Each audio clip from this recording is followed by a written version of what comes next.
You wake up to your alarm, already late. You grab your phone, and there are 40 notifications. You gulp down your coffee without tasting it. You rush to work, thinking about what you need to do tomorrow. You get home exhausted, with no energy for anything that truly matters. And the question that never leaves your mind is always the same. Why are you always running, but never getting anywhere? If you clicked on this video expecting to learn about slow living, get ready. Because what almost no one talks about is this game-changing shift. Most people confuse slow living with doing fewer things, but there's something much deeper happening here, and that's why you still feel overwhelmed even when you try to slow down. In the next few minutes, you'll discover 3 simple changes that transform speed into depth. And at the end, I'll share a 30-second ritual you can do tonight. A ritual that will instantly connect you with what I call your essence, that inner place where the rush can't reach. Let's start with an uncomfortable truth. Simplicity isn't about having less.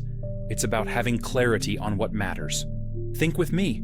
You can have a minimalist home, 5 items of clothing in your closet, 0 social engagements, and still live in an absurd mental rush. Why? Because the problem was never the quantity. It was always the disconnection. It's like trying to fill a leaky bucket. No matter how much water you pour in, it always escapes. The fast-paced life works the same way. You add more experiences, more achievements, more Instagrammable moments, but satisfaction slips through your fingers, and you're left there, holding the empty bucket, wondering what went wrong. Now hold that thought, because this is where things change. The first pillar for creating a life with lasting satisfaction isn't about adding, it's about silencing. Specifically, silencing the digital noise that has taken over your days. You know that habit of just picking up your phone for a quick look? You open Instagram for 5 seconds. Next thing you know, half an hour is gone. And the worst part? You don't even remember what you saw. Every notification is a thief disguised as urgency. Ping. Someone liked your photo. Ping. Unmissable deal. Ping. Breaking news that changes nothing in your life. Your brain lives in a constant state of alert, like a hamster on a wheel, running without getting anywhere. And while you respond to these false urgencies, your inner voice gets quieter and quieter. But just look at what happens when you create conscious boundaries. When you turn off non-essential notifications, suddenly silence. And in the silence, something magical happens. Your own thoughts start to emerge. Those ideas that were suffocated by the noise. Those feelings you didn't even know existed. It's like cleaning a foggy window. Suddenly, you can see the landscape. Focus, clarity, presence. 3 simple words that change everything. When the digital noise diminishes, your essence has room to breathe. And you discover that you don't need 40 apps to be happy. You need real connection with yourself first. So here's your first micro action. In the next 24 hours, turn off all non-essential notifications on your phone. All of them. Leave only what you truly need. Calls, important messages, nothing else. And observe what happens. Observe how your brain will try to convince you to check your phone. Observe the initial anxiety. And then, the relief. But it's not just digital noise that speeds us up. What we do with our time also matters. And this is where most people get it completely wrong. Second pillar. Reclaim your time. It seems obvious, but almost no one actually does it. Your schedule has become a battlefield. Meeting at 9, rushed lunch, appointment at 2. Happy hour you don't want to go to but feel obligated. You get home and still have to answer emails. When you look at your monthly calendar, you see a colorful mosaic of commitments. But where's the space for you? The big lie we buy into is this. Being busy means being important. A full schedule equals a full life. Except it doesn't. It's like packing a suitcase with clothes you'll never wear. It's heavy, takes up space, gets in the way, and in the end, you always wear the same 3 favorite shirts. Your schedule works the same way. The secret isn't better time management. It's better choosing how to use it. Every yes you give to something unimportant is a no to what truly matters. That painting class you've wanted to take for years. A leisurely family dinner. A walk in the park just because it's a beautiful day. These things are never urgent. That's why they never happen. When you learn to say no, something liberating happens. Suddenly, entire blocks of time appear. Real time. Not those 15 minutes between one thing and another, but actual time to dive into what nourishes you. And do you know what you discover? That doing fewer things with more presence is worth more than doing 1,000 things halfway. Control, depth, authenticity. When you consciously choose how to use your time, you stop living other people's lives. You stop fulfilling expectations that aren't even yours, and you start building days that reflect your essence. Days that make sense to you, not for Instagram. Your second micro action is this. Look at your schedule for tomorrow right now. Choose one non-essential thing. That meeting that could be an email. That commitment you accepted out of politeness. Cancel it. Or postpone it. Without guilt, without 1,000 explanations. Just open up that space.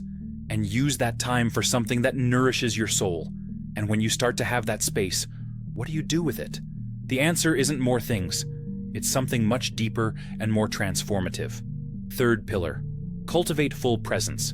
It sounds like a self-help book concept, I know. But stick with me, and I'll show you something practical. You're having your breakfast. But your mind is already on the 10 o'clock meeting, on the bill you need to pay, on the email you forgot to answer yesterday. The coffee gets cold, you didn't even taste it. Another moment that passed unnoticed. We live on autopilot. The body here, the mind somewhere else. It's like watching a wonderful movie on your phone with a cracked screen. The experience is there, happening, but you can't see it clearly. You can't feel it. Life passes by, and you watch from a distance, numb. But pay attention to what happens when you anchor yourself in the present, when you truly pay attention to what you're doing right now. The coffee has an aroma you hadn't noticed. The bathwater has a perfect temperature.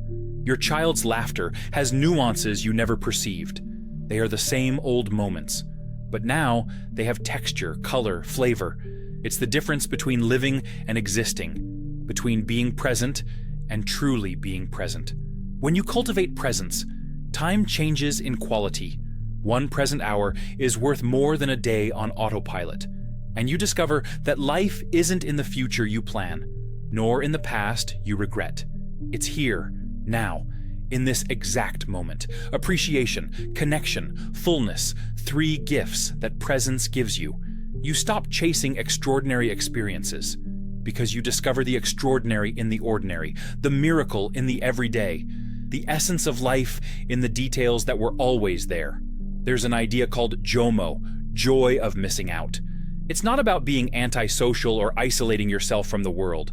It's about finding joy in what you choose to do, instead of anxiety about what you're missing. It's trading the fear of missing out for the certainty of being exactly where you need to be. Your third micro action comes now. Choose one meal today, any meal, and eat it without any distractions. No phone, no TV, no conversation, just you and the food. Pay attention to each bite, to the texture, the flavor, the temperature. It seems too simple to make a difference. But try it. You'll be surprised by what happens. These are the foundations for a life with more depth. But there's a truth that connects all of it. When you release the excess, you gain enough. Enough time for what matters, enough space to breathe, enough presence to feel, enough clarity to choose. When you find your rhythm, you find your essence.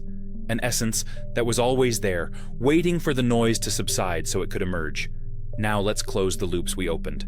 Remember when I talked about doing less to feel more? That's exactly it. When you remove the unnecessary, the essential gains strength, like pulling weeds so the plant can grow, and about productivity stealing what matters. Productivity without purpose is a hamster on a wheel, movement without direction. When you align your actions with your values, every step has meaning. And that 30-second ritual I promised? It's this. Tonight, before you go to sleep, sit on your bed, take 3 deep breaths, and ask yourself this question. Of the 3 micro actions I shared, which one resonates most with my essence right now? Don't overthink it. The first one that comes to mind is the right one. It's your instinct showing you the way. Then commit to it. Not to all 3, just to one. The one your heart chose. Because real change doesn't come from doing everything at once. It comes from one consistent step in the right direction, a step that honors who you are, not who you think you should be.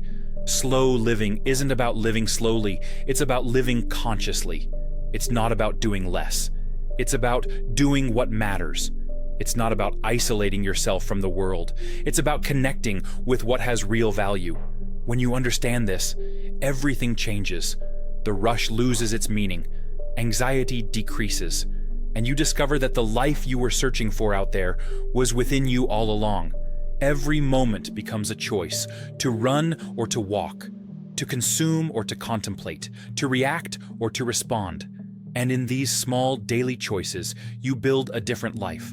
A life that doesn't need external validation, that doesn't depend on likes or achievements.